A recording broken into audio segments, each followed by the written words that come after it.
시청자 여러분 안녕하십니까. 지금부터 존경의 안보정론을 시작하겠습니다. 자, 이번 시간에는요, 지금 이제 이 쌍방울의 김성태 회장이 오늘 그 조사를 받았습니다. 자, 조사를 받으러 들어가면서 우리 언론에 밝힌 내용을 보면은요, 지금 이제 안부수거든요. 왜냐하면 안부수가 처음에는 주가 조작이었다. 지금 이제 돈을 북한에 준 게. 근데 나중에는 좀 이재명 지금 현 대통령의 방부 비용이었다. 이렇게 말을 바꿨어요. 그러니까 말을 바꾸는 과정에 지금 이제 이 김성태 쌍방울 회장의 역할이 있지 않았느냐. 이게 이제 의혹이 되는 겁니다. 자, 그런데 무슨 소리냐? 다시 반박하고 있어요. 그래서 술자리는 없었다. 예, 그리고 이제 이 방부 비용 준 것이 맞다. 다시 한번 확인 사살을 하고 있습니다. 이게 말이죠. 짧은 한 말이지만 굉장히 지금 중요해요. 왜냐하면 지금 여권에서는요, 이 술자리 만들어가지고 지금 이화영으로 하여금 이재명 당시 성남시장 경기도지사 요 연관성을 밝혀내려고 하는 건데 이게 조작이다. 예, 회유다, 압박이다. 이걸 뒤집으려고 하는 거거든요. 근데 이제 김성태 회장이 이제 그 입장, 원래대로 지금 현재까지 우리가 알고 있는 대로 전혀 그런 게 아니다라고 입장을 고수하기 때문에 여권의 이화영 무죄 전략, 재심 전략, 이런 것들이 전부 흩어지는 겁니다. 한마디에 불과하지만 굉장히 중요하다. 그래서 요 내용을 자세히 말씀드리겠고요. 자, 이번 시간에 이제 핵심적인 것은 이제 김현지 관련 내용. 왜냐하면 지금 김병기의 이번 지금 공천헌금 이 파동으로 인해서 이 말하자면 흙탕물이 어디로 튀고 있느냐, 바로 이 대통령과 김현지한테 튀고 있다는 겁니다. 그런데 한참 튀면서 이제 이쪽으로 이제 불똥이 튀니까 야, 김병기 뭐 하는 거야, 탈당해야 되는데, 이런 얘기가 당 내부에서 조작까지 나왔지만은 지금 다시 상황이 반전돼서 안 나오고 있어요. 이 안 나오게 되는 것이 과연 이 녹음 내용이 강선우 녹음 하나밖에 없겠느냐, 이거를 도대체 김병기가 왜 녹음했을 것이며 이거를 과연 누가 유출시켰느냐, 여기에 이제 초점이 나와 있는데 오리무중입니다. 자, 그러다 보니까요, 지금 이제 김병기 여권 안에서도 이거 큰일 났네 하다가 이제 그러면서 말이죠, 이거 탈당을 해야 되는 거 아니냐, 이런 얘기가 나오다가 쑥 들어가고, 그러다 보니까 아까 말씀드린 대로 김현지와 이 대통령한테 이제 화살이 가고 있는 지금 그런 상황이거든요. 그러면 왜 이렇게 지금 상황이 급변하고 있느냐, 바로 제2의 녹음 내용이 없겠느냐. 그리고 또 이제 이 김병기 의원이 이게 황금폰은 또 갖고 있지 않느냐. 예, 뭐 대포폰이겠죠. 이런 의혹이 나오면서 민주당 내부도 야, 이 김병기 건들면 안 돼. 딱 이렇게 분위기가 바뀌고 있다는 겁니다. 이게 배성규의 정치 쏙쏙이라고 하는 이 정례 칼럼에서 우리 조선일보의 배성규 기자가 요거를 강력히 주장을 하고 있어요. 자, 그래서 이제 요게 이번 방송에서 메인 메뉴가 되겠고, 또 하나의 메인 메뉴는 지금 드디어 말이죠, 이 방첩사를 완전히 해체하기로 결정을 내렸네요. 야, 자, 그래서 이 방첩사 완전히 이제 이 해체 위기가 아니라 해체되는 거죠. 왜? 지금 관련 위원회에서 말이죠, 국방부에 권고를 했어요. 말이 권고지 이제 이대로 판이 가는 겁니다, 결국. 자, 그래서 아주 산산조각을 냅니다. 그래서 지금 방첩사, 이제 방첩 기능은 이름을 말이죠, 이 국방안보정보원으로 바꿔서 방첩 기능만 이제 살려주고 나머지는 전부 분산시킵니다. 어디로? 수사는 지금 조사본부, 국방부의 조사본부로 하고요. 정보는 국방부의 정보본부. 자, 그리고 이제 보안감사 문제는 이건 조직을 신설해요. 중앙보안감사단을 신설해서 이쪽으로 넘기고요. 그동안에 이제 장성들, 인물평가, 동향평가, 이거는 아예 없애겠다는 겁니다. 자, 그러면서 말이죠. 그러면서 이걸 그런 게 이제 조각조각, 세 조각, 네 조각으로 나누다 보니까 그러면 이게 기능이, 정보보안 수사, 이런 기능이 제대로 이루어지겠느냐. 각자 다 나눠지면 완전히 각자 세 갈래로 가면 군 큰 틀에서의 정보가 완전히 이제 사실상 정보 수집 조사 기능이 없어지는 거나 마찬가지잖아요. 그러니까 이거를 갖다가요, 이 안보수사 협의체를 만들게 한 겁니다. 그리고 이제 국방부의 정보보안 정책관을 신설해서 종합 조정하겠다는 건데, 야, 이거 소설이에요. 소설. 절대로 이게 성공할 리가 만마다. 저는 그렇게 봅니다. 너무나 이거는 말이죠, 이 도식적이고 이론적인 틀에 불과하다. 이게 말이죠, 이 국가 조직이 그렇게 이론대로 잘 안 움직여가는 거예요. 자, 그래서 이거는 이 실패가 예정된 조직 개편이 아니냐, 조직 개악이다. 이런 평가가 나오고 있습니다. 그래서 이제 요 내용을 제가 자세하게 말씀을 드리겠고요. 오늘 군에서 또 난리가 난 것 중에 이제 하나가요. 이 방첩사회체도 방첩사회체지만은 우리 국민들이 군에 이제 기부를 많이 하잖아요. 그 뭐 우리 국민과 그다음에 기업에서 많이 기부를 하는데 이 기부금 말이죠. 이 병사를 위해서 쓰라는 거잖아요. 이 사병들을 위해서 쓰라는 거예요. 고생하니까. 그런데 이거를 장교들한테 격려금이라든가 해외 여행비로 대부분 써왔어요. 이거는 감사원의 감사 결과로 지적된 내용입니다. 그래서 20년부터 24년까지 5년간의 기부금 588억 원이 들어갔는데 이 중에 546억 원을 대부분이 쌈짓돈으로 써버린 거예요. 난리가 났습니다. 이거 반드시 처벌을 해야 된다. 이런 말씀을 드리지 않을 수 없습니다. 자, 그리고 마지막으로 시간이 되면 말이죠. 지금 이제 스마트매틱하고 도미니언, 그리고 또 하나 새롭게 나와 있는 워렌, 이런 데가 말이죠. 런벤인가요? 런벤. 이런 데가 이 부정선거에 아주 조직적으로 개입되어 있다. 그리고 이제 문제는 바로 뭐냐? 요 스마트매틱이라고 하는 회사는요, 차베스가 그 중국 가서 만들어. 이래서 중국에서 만들어서 수출했다는 겁니다. 그러면 도미니언도 말이죠. 도미니언도 중국에서 만들어서 수출됐고, 그리고 지금 조금 전에 말씀을 드린 대로 스마트매틱도 중국에서 만들어졌고, 그러니까 중국과 그다음에 이제 도미니언 스마트매틱이 연계되어 있는 거예요. 지금 이제 세계적인 차원에서의 부정선거 카르텔이다. 그러면 항상 중국이 빠지지 않지 않습니까? 그런데 해필이면 스마트매틱하고 도미니언이 중국에서 만들어졌다는 겁니다. 그래서 중국 책임론, 중국 연계론, 개입론, 이게 힘을 받고 있어요. 자, 이거를 갖다가요, 지금 오늘 한미일보에서 단독으로 보도하고 있습니다. 자, 그래서 요 내용을 말씀을 드립니다. 그러면 이제 한미일보는 이제 어디서 이 정보를 입수했느냐? 바로 말이죠. 부정선거 추적 전문 소셜미디어인 SCIF, 여기 계정에 나와 있는 내용을 지금 이제 그대로 전제하고 있어요. 야, 이거 정말 큰일 났습니다. 자, 이 정도가 되면 말이죠. 중국의 부정선거 개입 의혹은 거의 사실처럼 더 커지고 있는 것이 아니냐. 근데 이제 이 대통령이 이번에 중국에 가서 뭐라고 그랬어요? 아니, 부정선거 중국 그게 말이나 되나? 딱 이래버렸잖아요. 이게 그래서 거꾸로 이제 논란을 야기하지 않을 수가 없는 거예요. 이게 이제 더 SCIF라고 하는 부정선거 추적 지금 이제 이 조직이에요. 자, 그래서 요거를 여기에 이제 우리 한국도 나와 있어요. 근데 여기에서 한국의 부정선거 가능성을 갖다가 지적한 바 있는데 요거를 트럼프 대통령이 본인의 SNS에 SCIF 요 부정선거 폭로 내용을 트럼프 대통령이 본인 소셜미디어에 올릴 정도가 되니까 여기에 올라오는 부정선거 관련 정보의 정확성은 상당하다 이렇게 평가할 수밖에 없는 거 아니에요? 만약에 가짜라면 이거를 트럼프 대통령이 올릴 리가 없는 것이죠. 그래서 부정선거, 우리 국내에서 음모론 이런 것들도 타당성이 없다 이렇게 볼 수 있는 중요 단서 중에 하나가 아니냐, 굉장히 중요한 정보 중에 하나가 아니냐 이렇게 판단이 됩니다. 자, 그래서 이런 내용으로 제가 정리해 드리겠고요. 시청자 여러분들, 조록현 안보정론TV 꼭 구독과 좋아요 그리고 알람 부탁을 드리고 이번 지방선거 때까지 120만에 도달할 수 있도록 많은 성원을 부탁드리고 연말까지 150만을 제가 목표로 해서 잠 안 자고 다시 말이죠. 제가 오늘 또 새벽 2시까지 이제 보도를 해드리는데 심야 방송 특히 많이 시청을 부탁드려요. 제가 보니까요, 낮에 일하시느라고 바쁘신 분들이 밤에 제 심야 방송을 많이 보신다.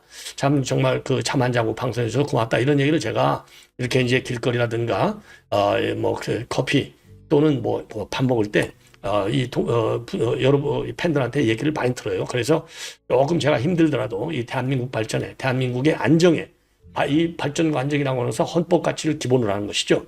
여기에서 우리 민생 그리고 안보 다 챙길 수 있는 100가지 챙기는 데 기여하겠다. 이게 저의 변함없는 일념입니다.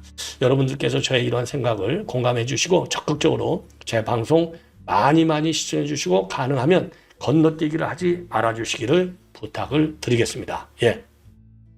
자, 그러면 말이죠. 지금 이제 이 김성태 회장이 지금 오늘 말이죠. 서울 고검에 인권침해 점검 태스크포스에 출석을 했습니다.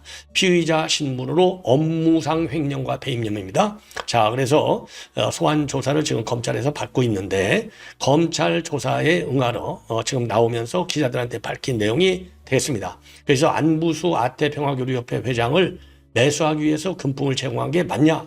취재진 질문에 대해서 무슨 소리냐? 매수할 게 뭐가 있어? 딱 잘라서 부인을 했습니다. 그리고 수원지검 조사실에 술이 발입된 사실이 있느냐? 무슨 소리야? 없어. 딱 일축을 했어요. 자, 그래서 이제 안부수, 김성태, 이게 말이죠. 지금 이화영과 이재명 재판에 결정적 지금 이제 이 증거를 갖고 있는 인물들이에요. 그렇기 때문에 매우 중요한 이건 발언이다. 더군다나 말이죠. 이 안부수가요. 저 지난 2022년도에 외국한 거래법 위반 혐의 수사 시에는요. 대북 송금이 쌍방울의 주가 상승 목적이다. 이렇게 진술했다가 나중에는요. 그러니까 이제 수사에서는 주가 상승용이야. 그랬다가 재판에서는 아니야. 이재명 도지사의 방북 비용이야. 이렇게 진술을 번복했어요. 예. 자, 그러니까 이 진술 번복에 누가 있느냐? 김성태 쌍방울의 지금 금전 혜택. 그러니까 사무실도 내주고 뭐 직원으로도 채용하고 이런 거 있지 않습니까? 이런 걸 통해서 진술을 번복해서 검찰이 짜놓고 지금 정해놓은 방향대로 진술을 바꾼 게 아니냐. 이런 제 의혹을 받고 있는 겁니다. 그래서 지금 이제 지금 조사를 하고 있는 것이고요. 또 하나는 바로 뭐냐. 이렇게 해서 이건 검찰에서 이거 조작한 거야. 술 한잔 먹여놓고 조작한 거야. 예. 자, 그러니까 이화영이가 이재명 당시 지사한테 다 보고해서 이거는 거짓말이야. 검찰의 압박과 조작에 의한 진술에 불과해. 그러니까 이제 이화영 지금까지 유죄받은 거 이거 대법원까지 해서 확정됐는데 불구하고 이거 재심 이런 방향으로 지금 몰고 가는 거 아니겠어요? 그래서 TF까지 지금 민당에 설치되어 있는 거 아니겠습니까? 이런 큰 틀에서의 어떻게 돼? 이재명도 무죄 딱 나오잖아요. 요 프레임 때문에 지금 김성태 이런 발언이 무지하게 중요한 거가 되겠습니다. 예. 이제 술 반입한 게 이제 2023년도 5월 17일이라는 거죠. 5월 17일. 자, 최근에 그래서 검찰에서는요, 그 쌍방울의 부회장하고 그 다음에 이사까지 소환하면서 수사에 속도를 내고 있다고 합니다. 자, 그래서 여러분들 말이죠. 앞으로도 요 관련 내용을 계속해서 주시해 주시기를 바랍니다. 자, 이번에는요, 조금 전에도 말씀드린 대로 군 권력기관, 흔히 얘기해서 여러분들 방첩사 하면요, 쉽게 얘기해서 보안사라고 생각하시면 됩니다. 보안사. 얼마나 군에서 최고의 어마무시한 군 정보기관이 되는데 이 군 정보기관이 계엄 때문에 49년 만에 역사 속으로 사라지게 됩니다. 49년 만에 해체가 돼요. 그래서 요 문제를 말이죠. 이 민관군 합동자문위원회에서 요거를 쭉 지금까지 연구해 왔어요.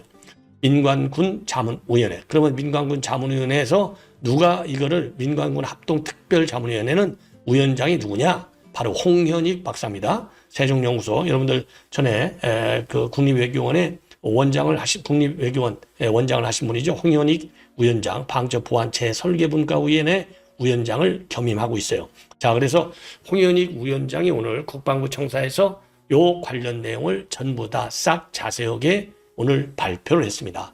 자, 그래서 요 발표 내용을 압축해서 말씀드리면 말이죠. 지금 이게 오늘 아주 모든 언론에 도배가 되고 있는 상황입니다. 자, 그래서 이 얘기는요, 방첩사 싹 다 해체해.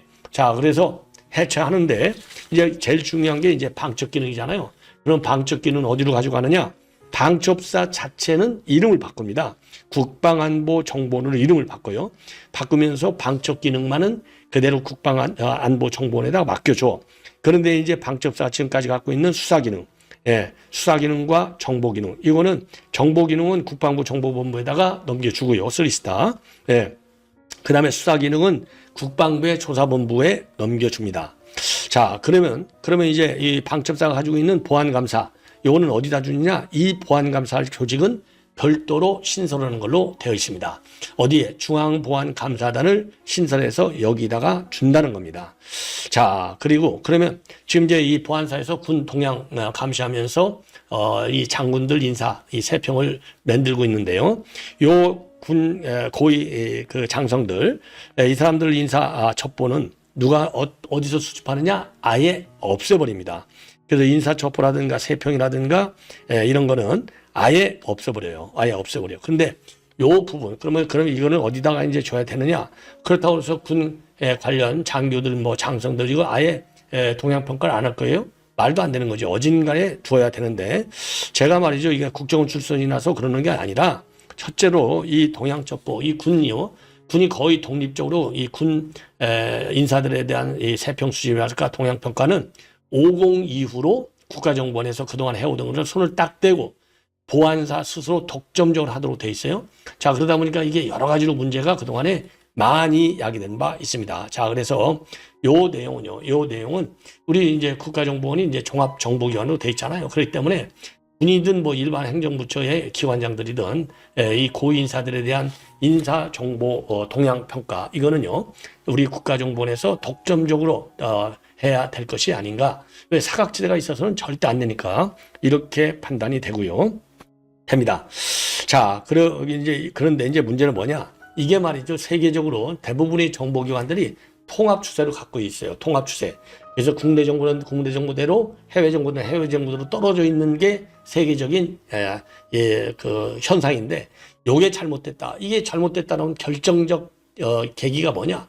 9.11 테러를 미국에서 겪으면서 한 거예요. 그래서 미국의 경우는 CIA라든가 FBI 16개 정보기관이 각자 있으면서 이 정보 공동체의 장을 누가 했냐면 CIA 부장이었어요. 그러다가 이게 9.11 테러가 나니까 이게 시스템의 실패다. 그래서 국가정보국을 만들어 놓고 국가정보국장은 장관급으로 올려놨어요. 그래서 국가정보국에서 전부 다 조정통제 지휘 기획을 하도록 만들어놨습니다. 자, 그런데 군정보기관이 말이죠. 이렇게 쪼가리 싹 다 쪼개져. 이건 세계적인 통합 추세, 통합 열망과 맞지 않아요. 즉 글로벌 트렌드하고 맞지가 않다. 그래서 정보의 효율성이 굉장히 떨어질 것이다. 정보 효율성. 왜냐면요, 방첩 정보하고 수사 정보하고 그다음에 정보, 순수 이 국방 정보하고 이게 다 겹칠 수밖에 없어요. 겹치는 공간이 너무 많아, 이 교집합이. 근데 이걸 다 떼어내? 이걸 이거를 우연해서 해? 웃기고 있어요. 이건 그냥 소설이야. 우연해서 한다. 이게 소설인 것이고.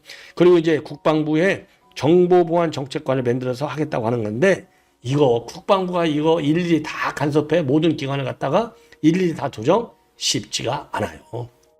정보 수집, 분석, 대책에 이건 특히 군정보니까 이 타이밍, 효율성을 따지려면 적시성이 좋아야 돼요. 정보용으로 이걸 적시성이라고 하는데, 골든타임, 이게 있어야 되는데, 이게 과연 이루어지겠냐 이 말이에요. 버스 지나간 다음에 손 들고 난리 쳐봐야 버스는 돌아오지 않는다. 그리고 소 잃고 외양간 꽂혀봐야 잃어버린 그 소를 되찾을 수는 없다. 이런 지적을 하지 않을 수 없습니다. 자, 그래서 이거 굉장히 위험한 실험에 들어갔는데, 이 국방안보를 갖다가 국방안보 정보 요 수집 체계를 갖다가 실험 대상으로 더 이상 삼지 말라. 고치더라도 말이죠. 아니, 방첩사가 계엄에 동원된 게 무슨 방첩사 요원들이 계엄을 했습니까? 아니잖아요. 대통령이 계엄을 선포하니까 거기에 이제 군 기관들이 그러면 특전사 없을 거예요? 아니, 수방사령사 없을 거냐고. 왜 방첩사만 없애? 이게 말이나 되냐고. 기관 간의 형평성도 말이 안 되잖아. 맞지가 않잖아요. 이거 큰일 났어요. 이렇게 국가기관을 정치적인 판단을, 국가정보기관을 통해라. 군 정보기관을 정치적인 판단을 1순위 변수에서 고친다는 거. 이거는 정말 국방안보, 군 정보를 우습게 보는 거다. 더군다나 지금 가면 갈수록 말이죠. 21세기 새로운 신냉전 체제로 지금 돌입해 있지 않습니까? 신냉전 체제로 돌입하기 때문에 군 정보가 그만큼 중요해요. 자, 그런데 이거를 통합정보 체제로 가고 있는 것을 갖다가 깨버린다? 잘못된 겁니다. 그 다음에 그리고 세계적인 추세와도 맞지 않고, 지금 맞지도 않고, 그리고 더 중요한 것은 또 뭐냐? 지금 대한민국이 말이죠. 지금 이재명 정부가 들어서면서 종북 좌파들이 날뛰고 있잖아요. 종북 좌파가 군에서 날 띱니까? 왜 안 뛰어? 다 뛰게 돼 있어요. 우리가 잘 몰라서 그래. 언론에 알려지지 않아서 그래. 취재가 안 돼서 그래요. 저는 그렇게 봅니다. 심지어 박수훈이라고 하는 아주 전문 시위 대장꾼, 이런 인간, 완전히 골수 종북 좌파, 이런 인간이 말이죠. 사회대개혁위원회의 위원장까지 맡고 있어요. 총리실의 장관급 대우야.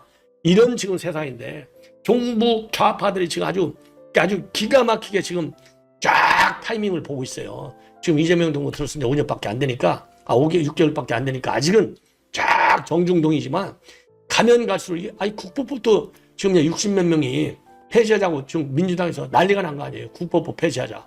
국법부 폐지하자는 바람 불지, 또 이 군 정보기관은 아예 없애버리지. 예? 이거 되겠냐 이거예요. 이거 국가안보를 과연 누가 지킬 것이냐. 국가안보의 출발, 요즘은 이제 많이 세상이 달라져서 여러 가지 측면에서 종합적인 이 어프로치가 필요하지만은 대한민국의 경우에는 이제 북한이 있기 때문에 군 정보에서 출발한다고 봐도 과언이 아닙니다. 자, 그래서 저는 말이죠, 이 차제 군 정보 수집 활동 역량을, 우리 국정원의 군 수집 활동 역량을 차제 확 키워라. 그래서 방첩사 폐지됐다는 정보 사각지대의 발생을 철저히 막아야 된다. 안 그러면은 지금 김정은이가요, 기분 좋아서 잠이 안 올 것 같아. 야, 드디어 지금 중앙정보부도 지금 현재 국가정보원도 대공수사권을 뺏어갖고 정말 기분 좋아 하고 있는데, 야, 방첩사 없앴어? 너무 잘했네. 어마어마한 지금 이제 북한의 대남 공작이 굉장히 광기를 띨 것이다. 이렇게 저는 판단하지 않을 수 없습니다. 예. 자, 이 정도로 이제 말씀을 드리고, 그다음에는요, 지금 이제 이 김병기 사건에 관해서 얘기를 하겠는데요. 지금 이제 일파만파로 의혹이 커지고 있다는 것은 뭐 여러분들 다 아시는 거 아니겠습니까? 자, 그래서 요거를요, 그러니까 이제 이 배성규 기자 정치 쏙쏙 이 칼럼에서 밝히고 있는 거예요. 제목이요, 김현지로 번진 공천헌금 의혹, 대통령 보란 듯 버티는 김병기. 자, 그래서 강선호 노치로 김병기 쪽 유출 아니냐, 이런 여론이 많지만은 보좌관들 가능성도 많다. 자, 그런데 이제 현재로서는 유력한 사람이 김병기일 것 아니냐, 이런 얘기가 많이 나오고 있고요. 그래서 이제 김병기가 요 녹취록이 결국은 이제 요 탄원서 때문에 그런 것이죠. 탄원서를 누가 어떻게 처리했느냐 봤더니 이수진 이 보좌관 얘기가, 이수진 보좌관 얘기가 그거 김현지한테 갖다 줬어. 김현지한테 물어봤더니 그 당 대표한테 보겠다 오더라. 그래서 이제 타겟이 김현지로 갑자기 떠버린 거예요. 그러니까 김현지가 다시 논란의 중심에 오게 됐습니다. 그러니까 이 김병기가 말이지 지금 찐명 때문에 된 건데 오히려 찐명 쪽으로 지금 분위기가 나빠지네. 이렇게 되니까 야, 김병기를 빨리 제명해서 제거해야 돼. 이런 얘기가 나왔어요. 이런 얘기가 나오면서 김경희는 이제 미국으로 도망간 것도 나오고, 그러면서 경찰의 봐주기 의혹도 제기되고 있는 상황이 되겠습니다. 자, 그래서 말이죠. 지금 이제 이 김병기 하면 대통령의 호위무사다, 이렇게 되어 있고, 그리고 김현지 하면 그동안에 이제 국감 증인 출석 문제로 난리가 났었는데, 요게 조금 잠잠하게 되는데 느닷없이 요 탄원서가 과연 누구한테 전달됐냐 하다 보니까 김현지한테 전달됐다라고 나오면서 다시 김현지가 언론의 중심에 서게 됐다는 겁니다. 자, 이제 이렇게 됐어요. 그냥 그러다 보니까 말이죠. 지금 민주당에서는 김병기 사건을 갖다가 윤리감찰단한테 넘겼다라고 하고 있지만은 윤리감찰단이 이거를 제대로 조사할 수 있겠느냐. 예. 시시무지 되는 것이 아니냐. 자, 이런 전망이 나오고 있습니다. 자, 그래서 경찰 수사가 제대로 되어야 되는데 지금 이 상황에서 경찰 수사를 얼마만큼 신뢰할 수 있을 것이냐. 자, 이런 얘기가 나오면서 말이죠. 그러면은 이 김병기의 이게 녹취록을 과연 누가 깠겠느냐? 1번은 김병기 본인이 깠을 것이고 아니면 보좌관들이 깠을 것이다. 그러면 왜 김병기가 나는 절대적으로 탈당은 안 해? 라고 세게 나오느냐? 예, 이 얘기는요. 지금 이제 이재명 대통령에 대해 보내는 사인, 나 안 살려주고 지금 뭐 하고 있어? 자, 이런 압박을 주기 위한 것일 수도 있고, 그리고 자기를 갖다가 보호하지 않으면은 이건 제2의 녹취록을 깔 수도 있다. 그래서 제2의 녹취록도 존재하는 것이 아니냐. 그리고 또 이 황금폰도 있는 것이 아니냐. 이런 여러 가지 의혹들이 지금 언론에서 집중적으로 제기되고 있는 겁니다. 그래서 이 녹취록을 가지고 지금 김병기가 위력을 지금 시위하는 것이 아니냐. 자, 이런 지금 전망들이 많이 나오고 있어요. 자, 그러다 보니까 김병기 잘못 건들면 안 돼. 이러면서 김병기 제명이라든가 탈당 요구하는 목소리가 확 줄고 있다는 겁니다. 자, 그러다 보니까요. 처음에는 원칙적 제를 강조했던 정청래마저도 윤리심판원의 판단을 기다려보자. 그리고 시스템 에러가 아닌 개인의 일탈이다. 자, 이렇게 지금 이제 물을 타고 있고요. 그리고 민주당도 지금 야당이 주장하고 있는 특검에 대해서 강하게 반대를 하고 있는 상황이 되겠습니다. 지금 여당이 반대하면 이거 무슨 수를 갖다가 이거를 하겠습니까? 특검을 말도 안 되는 거죠. 못 하는 거죠. 예. 자, 그래서 지금 여권은 여권대로 진퇴양난에 빠져 있고, 그리고 야권은 아무리 특검을 주장한다고 한들 의석수가 부족이기 때문에 입법화시키는 데는 실패할 것이고, 그리고 경찰은 수사를 제대로 안 할 것이고, 그래서 이거는 시간이 지나면 유야무야 되는 형태로 끝나지 않겠느냐라고 하는 평가와 전망이 압도적입니다. 예. 자, 시청자 여러분, 이렇게 해서 본 방송은 마치겠고요. 이 스마트 매직 중국에서 제작된 것과 관련된 내용은요, 제가 이어지는 방송에서 조금 자세하게 분석해 드리도록 하겠습니다. 시청자 여러분, 대단히 고맙습니다.